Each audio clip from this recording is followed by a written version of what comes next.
Bismillahirrahmanirrahim. Assalamualaikum warahmatullahi wabarakatuh. Happy morning. Selamat pagi anak-anak At-Tirmidzi. Bangun yuk segera. Kita mulai pembelajaran daring kembali. Setelah weekend 2 hari lalu, kita memasuki tema 5 pada subtema 1 dalam pembelajaran ke-1. Sebelum kita belajar, sudah tahu kita harus terlebih dahulu untuk berdoa. Duduk siap, semua dipersiapkan.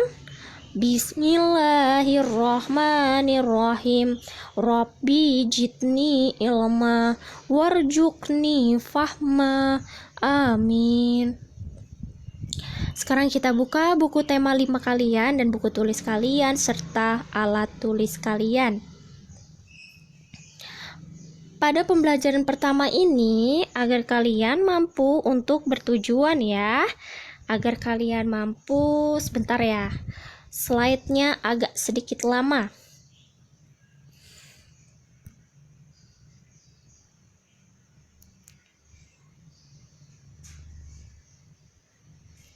Oke, pembelajaran pertama ini bertujuan agar kalian mampu menceritakan kembali isi cerita dengan menggunakan bahasa kalian sendiri. Kalian mampu menjawab pertanyaan dengan benar, mengidentifikasi dan mengomunikasikan peninggalan kerajaan di masa Hindu, Buddha, dan Islam, serta pengaruhnya bagi wilayah setempat dengan benar. Serta kalian mampu menyimpulkan sifat-sifat cahaya dan hubungannya dengan penglihatan dengan benar. Next. Pada pembelajaran pertama kita akan membahas perjuangan para pahlawan. Oke, hari ini kita akan membahas pahlawan. Pahlawan berasal dari bahasa mana? Bahasa Sanskerta, yaitu pala. Bisa kalian tulis di buku tulis kalian masing-masing. Maknanya apa? Hasil atau buah ya. Menurut Kamus Besar Bahasa Indonesia atau KBBI, pahlawan berarti orang yang menonjol karena keberaniannya, pengorbanannya ya dalam membela kebenaran, pejuang yang gagah berani. Pahlawan juga ada gelarnya untuk orang yang dianggap berjasa terhadap orang banyak dan berjuang dalam mempertahankan kebenaran. Tidak lebih dari itu, pahlawan ialah seseorang yang berpahala yang perbuatannya berhasil bagi kepentingan orang banyak. Perbuatannya memiliki pengaruh terhadap tingkah laku orang lain karena dinilai mulia dan bermanfaat bagi kepentingan masyarakat bangsa atau umat manusia. Hebat ya pahlawan. Pada pembelajaran pertama ini kita masuk pada materi bahasa Indonesia, yaitu membahas menjawab pertanyaan berdasarkan bacaan. Jadi, untuk dapat menjawab pertanyaan dengan tepat, kalian harus memahami isi bacaan dengan cara menemukan semua informasi terlebih dahulu ya. Jadi apa yang dimaksud dengan informasi? Ayo ditulis di buku tulisnya. Informasi adalah sekumpulan data atau fakta yang diolah sehingga memiliki arti dan dapat dipahami oleh pembaca. Jadi adanya informasi itu adanya sekumpulan data ya atau fakta atau nyata ya, tidak dibuat-buat, yang diolah sehingga memiliki arti dan dapat dipahami oleh kalian yang membaca, oleh semua orang yang membaca. Contoh kata tanyanya di sini ada apa, siapa, di mana, kapan, mengapa, dan bagaimana. Kata tanya di sini ada 6 anak-anak ya. Jawaban tersurat atau tersirat di dalam teks. Kalian juga bisa catat ini di buku tulis kalian. Apa yang dimaksud dengan jawaban tersurat? Apa yang dimaksud dengan jawaban tersirat? Tersurat berarti jawaban tertulis, jelas pada kalimat-kalimat dalam teks. Kalau sedangkan jawaban tersirat, tadi kan tersurat, sekarang tersirat, berarti jawaban harus disimpulkan terlebih dahulu berdasarkan informasi dalam teks. Next, kita memasuki muatan IPS. Anak-anak, kita membahas tokoh dan peninggalan pada masa kerajaan Hindu, Buddha, dan Islam. Wah, banyak sekali ya peninggalannya nih.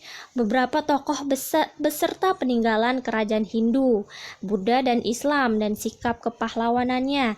Yang pertama ada Raja Mulawarman, yaitu di kerajaan Kutai ya. Raja pemeluk agama Hindu. Ternyata Mulawarman ini dari Hindu yang terkenal baik budinya ya, menyedekahkan 20.000 ekor sapi kepada kaum Brahmana. Wah, di sini ada peninggalannya, Yupa namanya. Nah, sikap kepahlawanannya yaitu ia adil dan bijaksana, taat menjalankan ajaran agama, serta mencintai rakyatnya ya. Ia dermawan ya. Dan yang kedua ada Raja Kertanegara. Beralih dari Mulawarman, kita Kertanegara, yaitu kerajaan Singasari. Raja Kertanegara memeluk agama apa?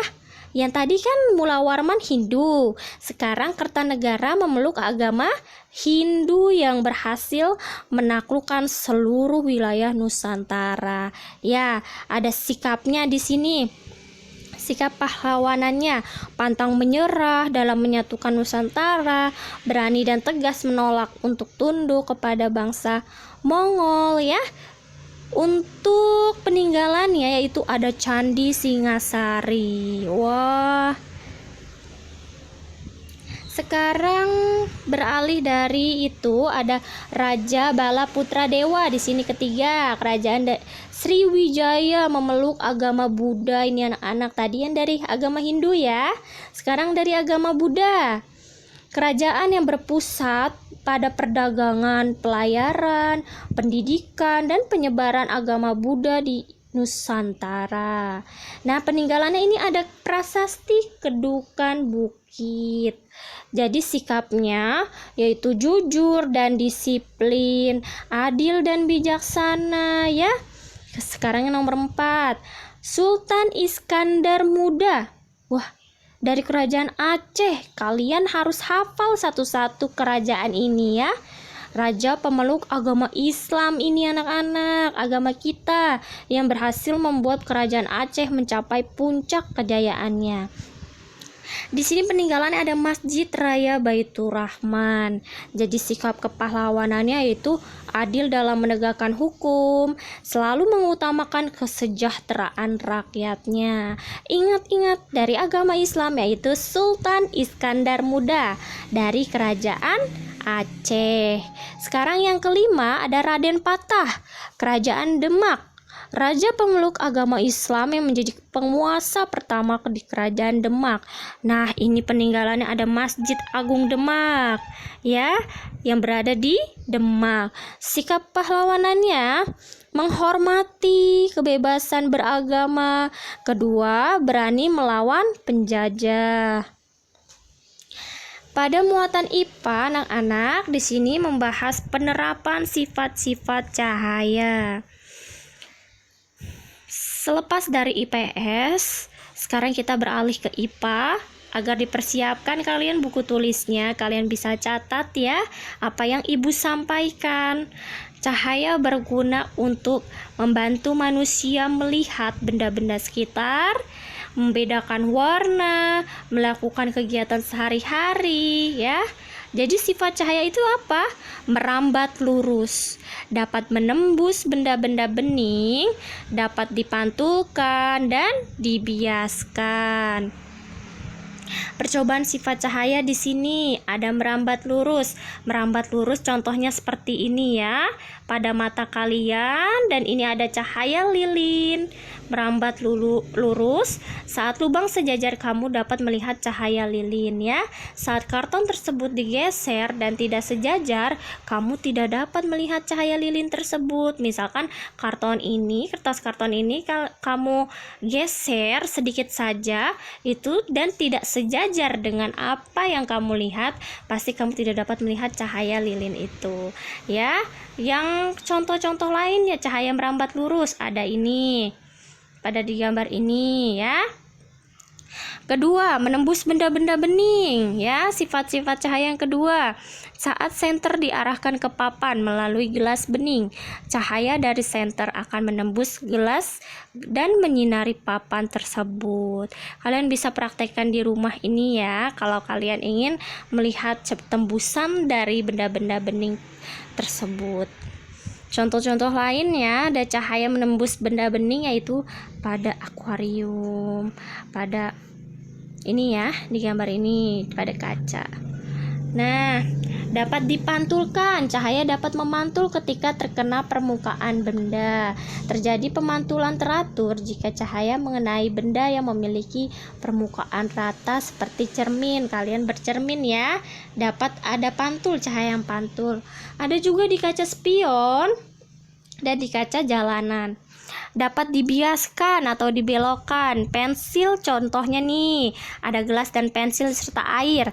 Kalian ada pensil yang dicelupkan ke dalam air. Pensil akan terlihat patah dan lebih besar ya.